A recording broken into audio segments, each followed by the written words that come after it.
कभी सोचा है कि दुनिया की सारी जानकारी मतलब हर एक चीज को कैसे व्यवस्थित किया जाता है?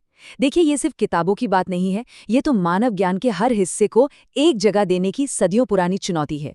और आज हम इसी छिपी हुई व्यवस्था की परतें खोलने जा रहे हैं। जरा इस सवाल के बारे में सोचिए। सुनने में ही लगभग नामुमकिन लगता है ना? हर विषय, हर विचार, हर कहानी के लिए एक सही जगह। ये सिर्फ किताबों को शेल्फ पर रखने से कहीं ज्यादा है। ये तो पूरे मानव ज्ञान का एक नक्शा बनाने जैसा है। और ठीक यहीं से हमारी कहानी दिलचस्प हो जाती है। ये कोई मामूली काम नहीं था। असल में ये एक बौद्धिक दौड़ थी, एक इंटेलेक्चुअल रेस, जिसमें लाइब्रेरियंस, दार्शनिकों और दूर की सोचने वालों ने इस बड़ी चुनौती को हल करने के लिए अलग-अलग सिस्टम बनाए। तो इस रेस में 4 मुख्य खिलाड़ी सामने आए। हर एक के पास ज्ञान की इस पहेली को सुलझाने का अपना एक अलग, एक अनोखा नजरिया था। तो ये है हमारे 4 मेन प्लेयर्स। सबसे पहले डेवी डेसिमल क्लासिफिकेशन यानी डीडीसी, जो सबसे प्रैक्टिकल और शुरुआती सिस्टम था। फिर आता है यूनिवर्सल डेसिमल क्लासिफिकेशन या यूडीसी, जो आइडियाज को आपस में जोड़ने में माहिर है।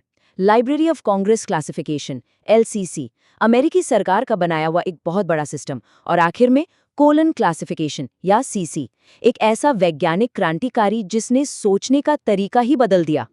हर सिस्टम के पीछे ना एक फिलॉसफी होती है, एक तरीका जिससे वो ये तय करते हैं कि ज्ञान को कैसे बांटा जाए, कैसे उसका नक्शा बनाया जाए। तो चलिए देखते हैं कि ये सिस्टम्स दुनिया को किस नज़र से देखते हैं। किसी भी सिस्टम को समझने के लिए मुख्य वर्ग या मेन क्लास का कॉन्सेप्ट समझना बहुत जरूरी है। इसे ऐसे सोचिए जैसे ये ज्ञान के विशाल महाद्वीप हैं और हर सिस्टम इन महाद्वीपों की सीमाएं अलग-अलग तरीके से बनाता है। दिलचस्प बात पता है क्या है? डीडीसी के नींव 17वीं सदी के एक फिलोसोफर फ्रांसिस बेकन के विचारों पर रखी गई है। बेकन का मानना था कि हम ज्ञान को 3 तरह से समझते हैं, तर्क से, कल्पना से और स्मृति से। और डीडीसी ने इसी फिलॉसफी को अपनी पूरी बनावट का आधार बना लिया।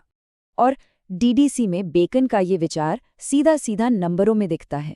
100 से 600 तक की कैटेगरीज तर्क के लिए हैं, 700 और 800 कल्पना के लिए और 900 स्मृति के लिए। ये वही लिस्ट है जो हम में से ज़्यादातर लोगों ने लाइब्रेरी में देखी है। लेकिन हर कोई डीडीसी के इस ऐतिहासिक अप्रोच से सहमत नहीं था। एसआर रंगनाथन का कोलन क्लासिफिकेशन एक बिल्कुल अलग रास्ता अपनाता है। ये किसी पुरानी फिलॉसफी के बजाय साफ सुथरे सिद्धांतों पर आधारित है। जैसे सीसी में हमेशा थियरी उसके प्रैक्टिकल इस्तेमाल से पहले आएगी, वनस्पति विज्ञान कृषि से पहले। ये डीडीसी के उलट है, जिसमें कुछ अजीब बातें हैं, जैसे भाषा विज्ञान को 400 में और साहित्य को 800 में रखना, जबकि दोनों जुड़े हुए हैं। फिलॉसफी तो ठीक है, लेकिन किताबों पर लिखे उन नंबरों और सिंबल्स का क्या? उसे कहते हैं नोटेशन। और यहीं से इन सिस्टम्स की असली ताकत सामने आती है। डीडीसी का जीनियस इसकी सादगी में है। ये 0 से 9 तक के नंबर इस्तेमाल करके एक पदानुक्रम, एक हायरार्की बनाता है, जहां हर अगला डिजिट आपको विषय के और भी अंदर और भी गहरा ले जाता है। चलिए इसे एक उदाहरण से समझते हैं। मान लीजिए हम 500 से शुरू करते हैं, जो है विज्ञान। फिर हम 510 के साथ गणित में जूम इन करते हैं। 511 हमें सामान्य सिद्धांतों पर ले जाता है और कुछ और स्टेप्स के बाद हम पहुंचते हैं 511.322 पर, जो कि सेट थ्योरी का एक बहुत ही खास विषय है ना शानदार? कैसे एक सरल सिस्टम इतनी गहराई तक जा सकता है। लेकिन अगर कई आइडियाज को एक साथ जोड़ना हो तो यहीं पर यूनिवर्सल डेसिमल क्लासिफिकेशन यानी यूडीसी अपनी असली ताकत दिखाता है। ये डीडीसी की नींव पर ही बना है, लेकिन उसके ऊपर एक बहुत शक्तिशाली टूल किट जोड़ देता है। ये स्लाइड यूडीसी की असली पावर दिखाती है। देखिए, प्लस के निशान से आप 2 विषय जोड़ सकते हैं, जैसे लाइब्रेरी साइंस और जर्नलिज्म। कोलन का निशान उनके बीच का रिश्ता दिखाता है। आप भाषा, समय, जगह सब कुछ जोड़ सकते हैं। ये बिल्कुल लेगो ब्लॉक्स की तरह है, जिससे आप बहुत ही स्पेसिफिक विषय बना सकते हैं।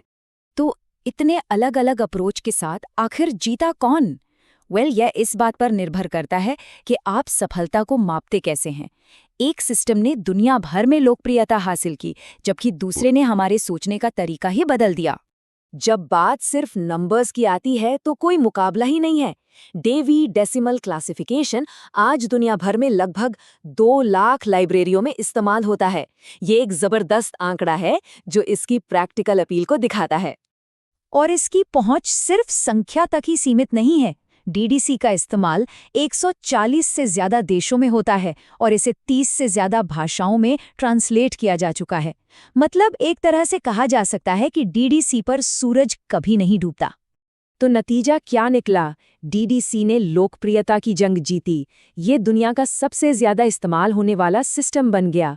लेकिन रंगनाथन के कोलन क्लासिफिकेशन ने एक अलग जंग जीती, बौद्धिक प्रभाव की, इंटेलेक्चुअल इन्फ्लुएंस की। इसने क्लासिफिकेशन के विज्ञान को ही हमेशा के लिए बदल दिया। ये समझना बहुत जरूरी है। कोलन क्लासिफिकेशन ने पहलू विश्लेषण यानी फैसेट एनालिसिस का आइडिया दिया।